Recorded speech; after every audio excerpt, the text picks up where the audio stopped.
24 గంటలు ఫోనేనా? నన్ను ఏమైనా పట్టించుకునేది ఉందా? నీ గురించి ఆలోచించాను రోజు అంటూ ఒకటి ఉంటదా నీ బంగారం? ఎల్లుండి ధనత్రయోదశి ఉంది, నాకేం గిఫ్ట్ ఇస్తున్నావు? బంగారం గిఫ్ట్ కావాలి నాకు. బంగారం అంటే చింతపండు అనుకుంటున్నావా? దాని రేటు చూస్తావా ఎట్లా పెరిగిపోతుందో? అది ఎంత పెరిగినా ఏం చేసినా సరే ప్రతి సంవత్సరం కూడా మీ సంవత్సరం కూడా కొనాలి, నాకు అనవసరం. బంగారం కొనంత డబ్బులు లేవు నా దగ్గర. లేదు లేదు, నాకు కావాలంతే. నేను కొనపో.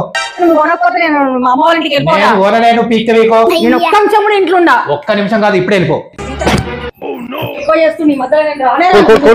ఏమైంది అక్క? ఏమైంది? ఏం లేదురా, బండి తీసుకొచ్చినవా? తెచ్చినా. ఏడికి? చెప్తా పారా, ఎక్కువ చేస్తుండ్రు. దాన్ని మాట్లాడుతుంటా బావా. ఏంటి మళ్ళీ ఎంత తీసుకొచ్చినా పోయినా నేను ఆమెకు గిఫ్ట్ కావాలంటే లొల్లి పెట్టుకొని పోయింది. ఓ చిన్న గిఫ్ట్ల కోసమే గింత నోళ్ళు పెడుతురా బావాని. నేను చైనా ఉత్తేనే వస్తానా గిఫ్ట్ అని పట్టుకొని వచ్చిన. అరే అంటే నువ్వు ఏమనుకున్నావు? డ్రెస్ లేకపోతే ఏమన్నా అనుకుంటున్నావా?